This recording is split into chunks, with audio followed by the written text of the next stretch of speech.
경찰 조사를 받으러 갔다가 그 자리에서 바로 유치장에 갇힐 수도 있다는 사실 알고 계셨나요? 특히 성범죄 혐의로 경찰 조사를 받게 됐을 때 가장 두려운 순간은 바로 집으로 돌아가지 못하고 구속되는 상황일 겁니다.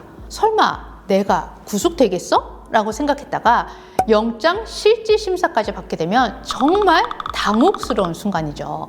하지만 포기하긴 이릅니다. 성범죄 조사를 받는다고 무조건 구속되는 건 아니에요. 우리 법은 불구속 수사가 원칙이거든요. 하지만 수사기관에서 보기에 이 사람은 밖으로 내보내두면 위험하겠다 싶을 때 영장을 청구하게 되는 거예요.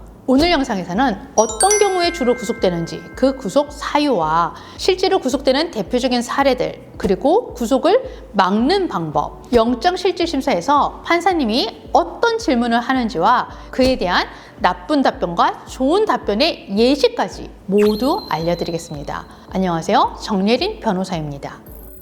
법률이 규정하고 있는 구속 사유를 보면 첫째, 일정한 주거가 없을 때, 둘째, 증거를 인멸할 염려가 있을 때, 셋째, 도망하거나 도망할 염려가 있을 때입니다. 사례로 보면 더욱더 이해가 빠르실 거예요. 실제 구속되는 대표적인 사례 첫 번째는 피해자에 대한 2차 가해가 발생한 경우예요. 가장 대표적인 구속 사유 중에 하나입니다. 수사를 받으면서 억울함을 호소하거나 또는 사과한다는 명목으로 피해자에게 계속 전화하고 집으로 찾아가고 회사에서 퇴근하는 피해자들을 따라다니는 행위입니다. 수사기관은 피해자에 대한 위해 그리고 증거인멸의 시도 등으로 간주해서 즉시 구속영장을 신청하는 경우가 많습니다. 두 번째는 명백한 증거에도 불구하고 혐의를 완강히 부인하는 경우예요.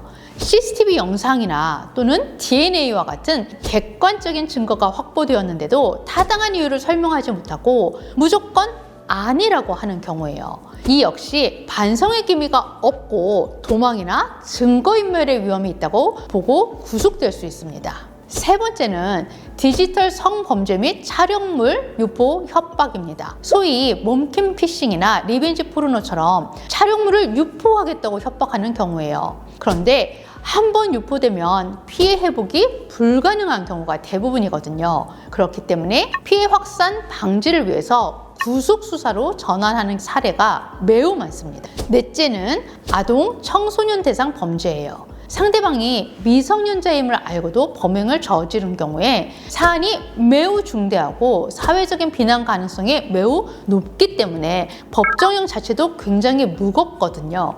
그렇기 때문에 초범이라 하더라도 구속영장이 발부될 확률이 매우 높습니다.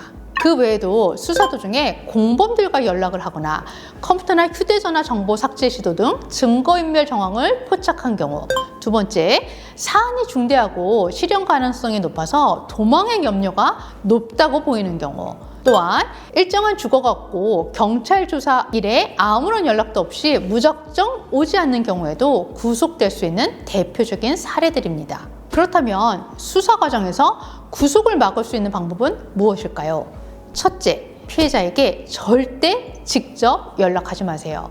억울한 부분이 있으면 증거 자료를 수사기관에 제출하는 방법으로 어필하세요. 그리고 피해자에게 사과하거나 합의하고 싶더라도 반드시 변호인을 통해서 공식적으로 해야 합니다. 둘째, 도망갈 곳이 없다는 걸 증명하세요. 일정한 주거가 있고 가족을 부양해야 되고 직장이 확실하다는 점을 강조해야 합니다. 내가 이 삶을 버리고 도망칠 이유가 없다라는 걸 보여주는 가족관계 증명서나 재직 증명서와 같은 자료를 제출하세요. 셋째, 휴대전화나 컴퓨터 등 자료에 손대지 마세요. 있는 그대로 제출하는 것이 오히려 조사에 협조적이다라는 인상을 주기 때문입니다. 넷째, 약속한 조사 날짜는 반드시 지키세요. 만약 부득이한 사정이 생겼다면 반드시 미리 경찰에 연락해서 사정을 설명하세요. 아무런 연락 없이 무단으로 안 가고 그것도 한 번이 아닌 여러 번 반복된다면 도망갈 생각인가? 라고 의심을 받거든요.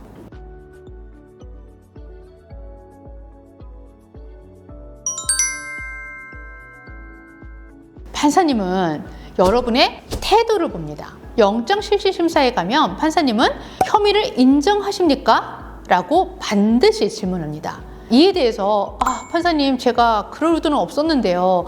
상대방이 먼저 유혹해서 이렇게 답하는 것은 대표적인 나쁜 답변입니다. 남 탓이나 변명만 늘어놓는 답변이거든요. 다소 억울한 부분이 있어서 증명해야 되는 부분이 있다면 당시 상황에 대해서는 깊이 반성하고 있습니다. 다만 사실과 다른 부분이 있어서 재판 과정에서 성실히 소명하고 싶습니다. 결코 도망가거나 증거를 없앨 의도는 없습니다. 라고 답하는 것을 추천드립니다. 또 영장실질심사에서 판사님은 이런 질문을 반드시 하세요. 피해자에게 연락하거나 만날 계획이 있나요? 이때는 앞으로 피해자에게 연락하는 일은 절대 없을 겁니다. 합의가 필요하더라도 반드시 변호인을 통해서만 진행하고 앞으로 절차를 엄격히 지키겠습니다. 라고 답하는 것이 모범 답안입니다. 오늘은 성범죄 수사에서 구속되는 사유와 실제 구속되는 대표적인 사례들, 그리고 구속을 막는 방법, 영장실질심사에서 판사님 질문에 대해서 나쁜 답변과 좋은 답변의 예시를 모두 말씀드렸습니다. 오늘 영상이 도움이 되셨다면 구독과 좋아요 부탁드리고요. 추가로 궁금한 점은 댓글로 남겨주세요. 지금까지 정예린 변호사였습니다. 감사합니다.